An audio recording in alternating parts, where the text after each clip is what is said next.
What's up guys, welcome back to a new video, or welcome if you're new here. I'm Jaisha and we're about to have a little yap session while I do my wash and go. Product of the day is going to be the newest member of my crew, one of my new favorites, the Miche Beauty Golden Haze Anti-Humidity Gel, and that's it. Not using anything else for this wash and go. And she likes a very wet base, so I make sure to keep my hair sprayed down. I'm starting to see this topic come up more and more lately, for me at least. I have gotten a few comments asking if I use a heat protectant when I am diffusing my wash and go or when I'm sitting under a hooded dryer. I'm not sure why. The first time I got the question, someone left a comment under one of my videos of me doing a wash and go asking, do you use a heat protectant before you diffuse your hair? And I was like, no, but wait, it made me think, like, should I be? And then I just didn't really think much of it after that. And then recently I started getting that question again a few times and seeing people saying that they use a heat protectant, or someone said they saw a stylist, like a hairstylist, or I guess professional on TikTok, saying that you should be using a heat protectant when you dry your wash and go if you're diffusing or sitting under a hooded dryer. And they were just asking my thoughts on it. And I was thinking, I don't use it, but I don't think it's necessary, but it's not something that ever came to my mind. So now I'm starting to think, wait, is this something that people do? Should I be using a heat protectant? Like, do I need to add another product and step to my routine? So let's talk about it. Now, if I'm straightening my hair with the blow dryer, or I'm putting a heat tool like the flat iron or a curling iron or curling wand, like some type of hot tool is going on my hair, absolutely. I'm saying that to say I believe in heat protectant. Like, obviously, for really hot sources of direct heat, your hair needs a layer of protection. It needs to be protected. We don't want damage from heat tools at high heats. We're talking 400, 450 degree heat tools being directly put onto your hair. Absolutely, a heat protectant is necessary.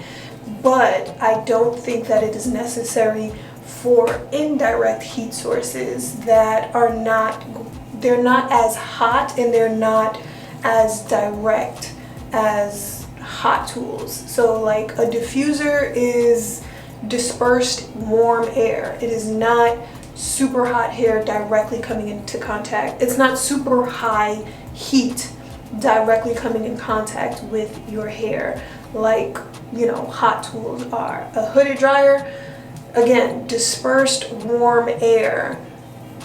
That is not direct heat. Indirect heat sources, it's not really necessary to put a heat protectant spray on your hair, or, you know, some type of heat protectant serum. Now, of course, it wouldn't hurt if you want to be on the safer side and add a heat protectant. It's not going to cause any harm, but do I think it's necessary for if you're diffusing or sitting under a hooded dryer? I don't. And that's not to say that you shouldn't or you can't use a heat protectant if you're diffusing your hair or going under a dryer, but it's just to say, if you're not, it's not a necessity for you to run out and change your routine or buy a new product to do it. I've never experienced any damage or change to my curl pattern from using a diffuser or a hooded dryer to dry my wash and goes, and I've been doing it for years. And I also have the experience of coming from air drying. I used to solely air dry my hair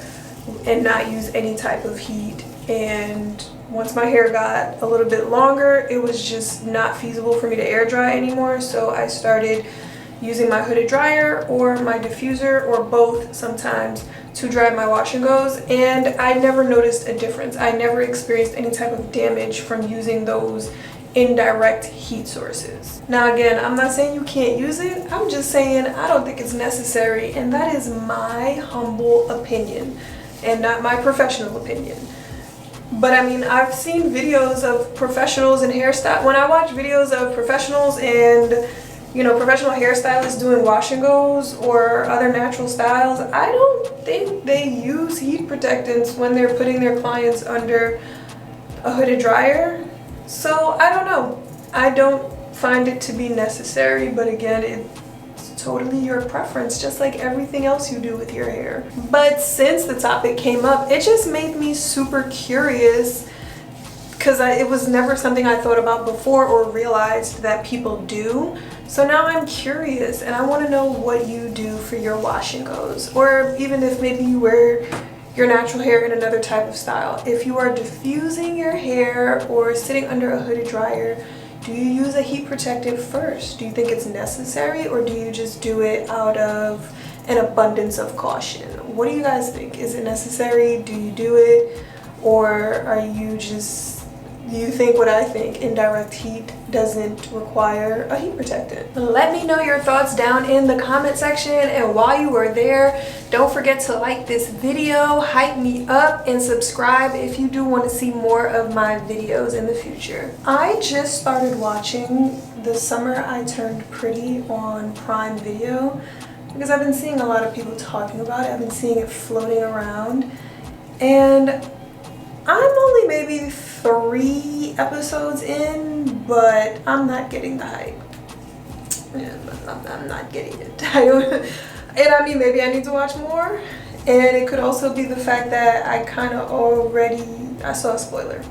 I saw a little bit of a spoiler. I don't know, but I just keep seeing Team Conrad or Team Jeremiah or something like that. And I don't know if it's like, what's the point?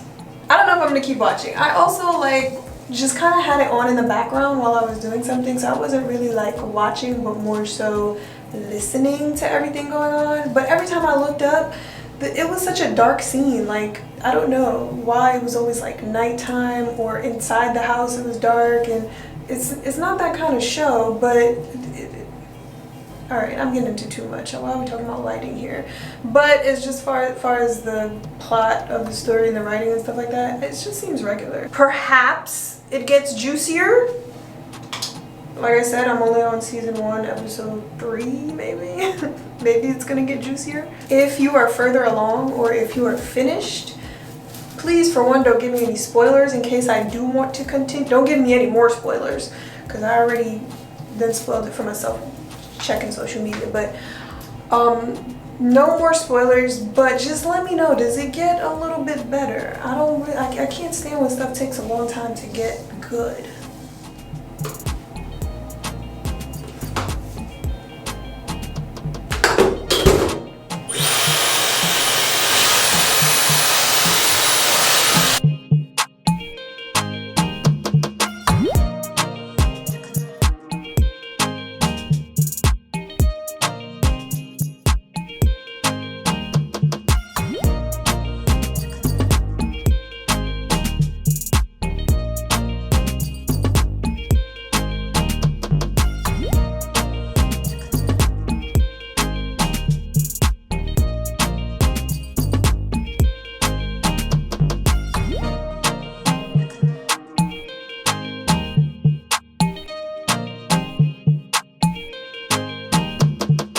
Just so y'all know, this is my first wash and go after a silk press.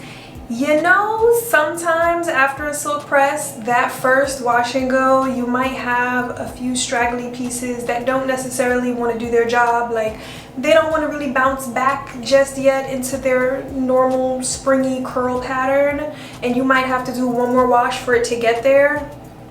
This gel said, "Not on my watch."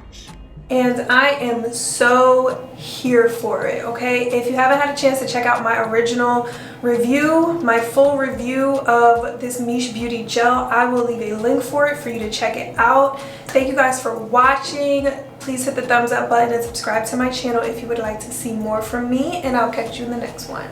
Bye.